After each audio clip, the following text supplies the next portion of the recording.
Hello everyone. आज का जो हमारा टॉपिक है वो है structure of sperm. Structure of sperm. Sperm की स्ट्रक्चर की हम एनालिसिस करने वाले हैं। तो सबसे पहले हम बात करते हैं स्पर्म की स्ट्रक्चर की। तो इसके पार्ट्स कौन कौन से होते हैं? तो हेड हो गया, नेक हो गया, मिडिल पीस एंड टेल। तो ये 4 पार्ट होते हैं स्पर्म के। सबसे पहला head, neck, middle piece and tail. Clear? तो ये इसके पार्ट हो गए। और इसमें बात करते हैं हेड रीजन की।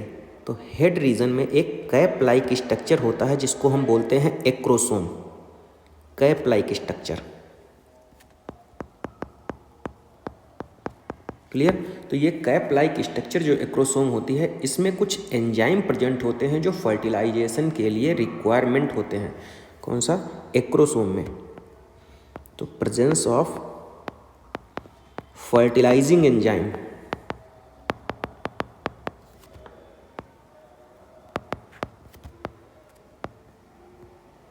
ठीक है। तो एक्रोसोम में कुछ एंजाइम प्रेजेंट होते हैं जो फर्टिलाइजेशन के लिए रिक्वायर्ड होते हैं। क्लियर? तो जैसे ही ये ओवम के पास जाते हैं तो ये एंजाइम एक्टिवेट होते हैं और फर्टिलाइजेशन का प्रोसेस इनिशिएट कराते हैं।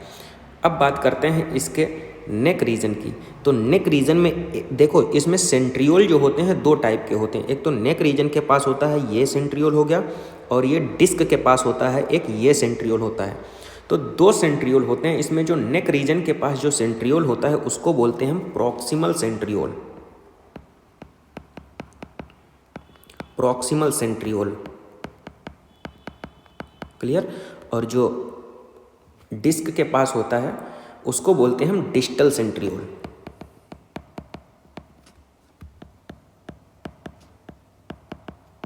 क्लियर? तो 2 टाइप के यहाँ पे सेंट्रियोल हमने बताया है। नेक रीजन के पास जो है वो है प्रॉक्सिमल सेंट्रियोल, और जो डिस्क के पास है उसको बोल देते हैं हम डिस्टल सेंट्रियोल। जो प्रॉक्सिमल सेंट्रियोल होता है ना, उसका फंक्शन जो होता है सेल डिवीज़न में होता है। Zygote first, spindle for sale division. Clear? तो प्रॉक्सिमल सेंट्रियोल का जो फंक्शन हो गया वो किस में होगा? सेल डिवीज़न में। क्लियर? और जो डिस्टल सेंट्रियोल होता है वो इलोंगेट होकर के क्या बनाता है? स्पर्म की टेल बना लेता है और प्रोवाइड। टेल का फंक्शन क्या होता है? स्पर्म की मोटिलिटी। क्लियर? तो इलोंगेट होकर क्या बनाता है? Tail, sperms tail. Elongated into sperms tell.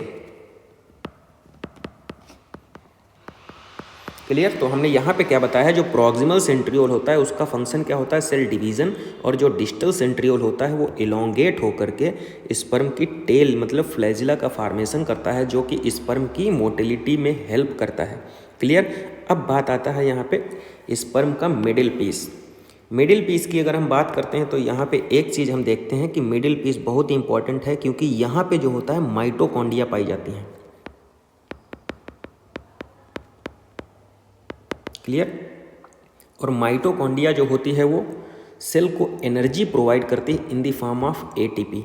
तो ये पहला क्वेश्चन क्या हुआ कि मिडिल पीस में माइटोकॉन्ड्रिया पाई जाती हैं, और माइटोकॉन्ड्रिया का वो फंक्शन तो हमने बता दिया कि एनर्जी प्रोवाइड करती है स्पर्म की मोटिलिटी के लिए। लेकिन जो एनसीईआरटी में यहाँ पे एक क्वेश्चन नहीं दिया है, एक लाइन नहीं ऐड की गई है कि माइटोकॉन्ड्रिया को जो अरेंजमेंट होता है ना यहाँ पे, उस अरेंजमेंट को क्या कहते हैं? मिडिल पीस में माइटोकॉन्ड्रिया के अरेंजमेंट को क्या कहते हैं?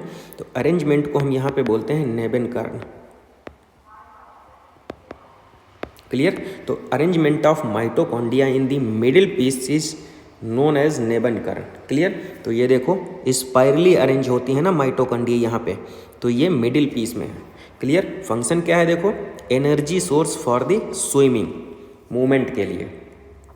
क्लियर? तो ये हो गया हमारा स्पर्म का स्ट्रक्चर। और देखो हेड रीजन में जो न्यूक्लियस पाया जाता है ना, स्पर्म के हेड रीजन में पाया जाने वाला न्यूक्लियस जो होता है वो हैप्लॉइड होता है।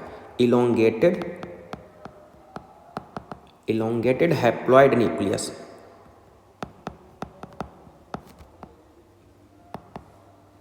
क्लियर? अब यहाँ पे देख लेते हैं थोड़ा इसके बारे में एनसीईआरटी में क्या लिखा है।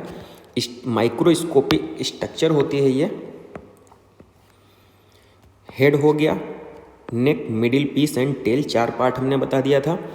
Plasma membrane envelope whole body of the sperm, plasma membrane जो होती है पूरी बॉडी को कवर अप करती है। और हेड में देखो क्या कह रहा है, head contains elongated haploid nucleus. Clear, अभी हमने यहाँ पे ये बताया इलोंगेटेड हैप्लॉइड न्यूक्लियस पाया जाता है।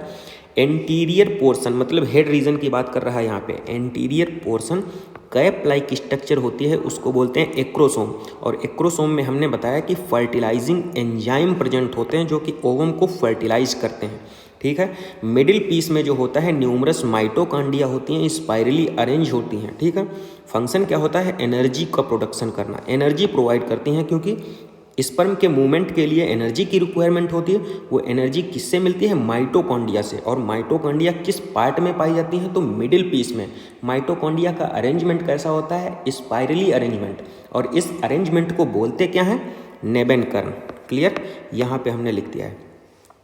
एक लाइन यहाँ पे लिखा है कि इजैकुलेशन, एक इजैकुलेशन, सिंगल इजैकुलेशन में क्या होता है, मेल जो होता है 200 से 300 मिलियन स्पर्म प्रोड्यूस करता है। और उसमें से क्या होता है, एटलीस्ट 60% ऑफ स्पर्म जो होते हैं नॉर्मल शेप एंड साइज के होते हैं।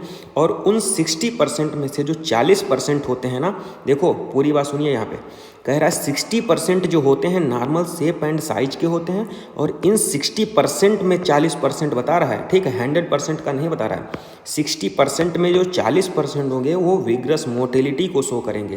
क्लियर, तो ये हमने यहाँ पे ओवरऑल स्पर्म की स्ट्रक्चर को कवर अप कर लिया है। ठीक है, थैंक यू।